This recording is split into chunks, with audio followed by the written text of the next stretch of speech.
very glad to host the second chapter of the exhibition Ezio Gribaudo, The Weight of the Concrete, produced by the Grazer Kunstverein in collaboration with the Archivio Gribaudo and Museion.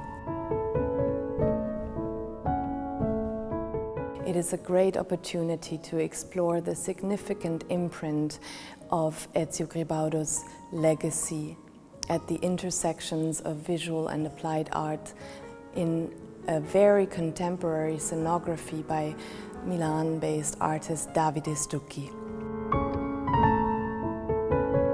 Ezio Gribaudo's reuse of printing materials and methods or industrial ready-made objects from his work as a bookmaker for his artistic oeuvre connects very well to a new regenerative artistic practice of young artists today. I'm Tom Engels, I'm the artistic director of the Grazer Kunstverein in Graz, Austria, and we're here for the second chapter of the show, The Weight of the Concrete, in Museion.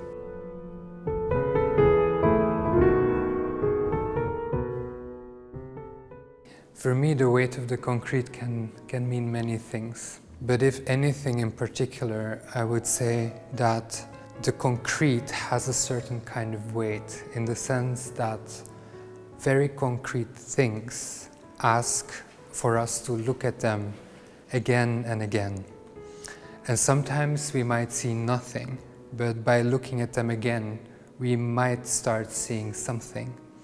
And when we look at it again, that something might change once more. And to me, that is exactly what the work of Gribaudo asks us to do, to kind of look again and decipher a kind of language, a language that changes every time you look once more.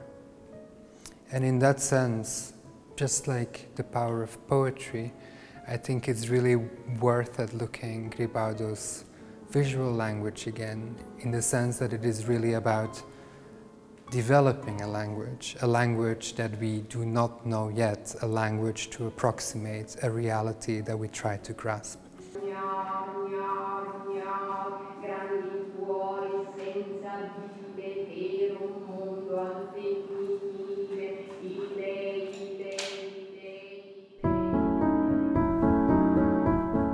The Weight of the Concrete was inspired by an eponymous book that Ezio has edited in 1968 with Adriano Spatola, who is a very emblematic figure of concrete poetry and sound poetry.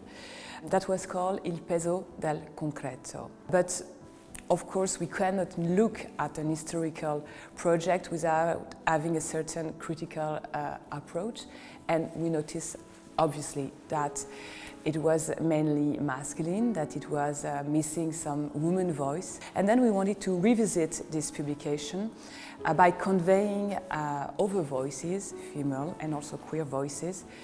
And this is a reason we have created a sound program called The Weight of the Tongue, where you hear the vocalization of different artists like Tomaso, Binga, CAConrad, Bryana, Fritz, Nat Marcus, Susan Howe, and so on.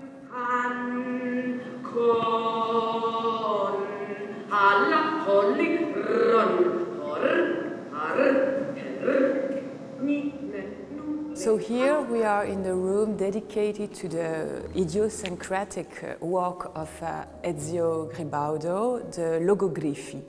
What logography means, etymologically, it's coming from the Greek logos, speech, and gryphos, which is a riddle or a fishing net. So as you could understand, it's a word which is related with an enigma to resolve.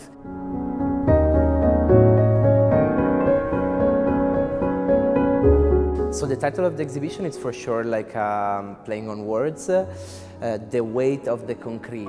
It's true that there are some concrete bricks in the exhibition design, Not only because there was the title asking for it, but for sure this idea of putting some of the works that are in wood, so maybe more natural. I felt like almost the need to counterbalance this earthy feeling with something a bit opposite or a bit confrontational, which is concrete bricks. I do think that materials like styrofoam or concrete or LED light or these TV mounting sets or some very office-like moquette greyish or others like these plastic curtains. This connection between some devices that are very mass-produced and industrial and the work itself and the title come along very, very spontaneously.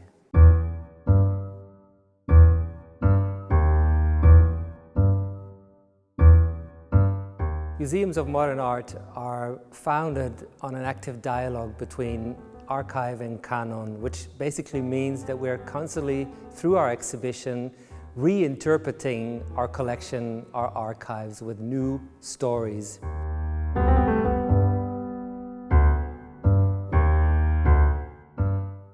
Museion, we are very much dedicated to show that this essential part of cultural heritage is not set in stone, but it's something dynamic and ever evolving, and we want to do that through exchange with talented curators, artists, and researchers. And this exhibition on the Archivio Gribaudo is for me very much exemplary of that ambition, in which we are very, very happy to work with the Grazer Kunstverein, with talented curators Engels and Lilou, Vidal, and of course the artist Davide Stucchi, that really reinterpreted a very fascinating collection and made it accessible for a young generation of artists.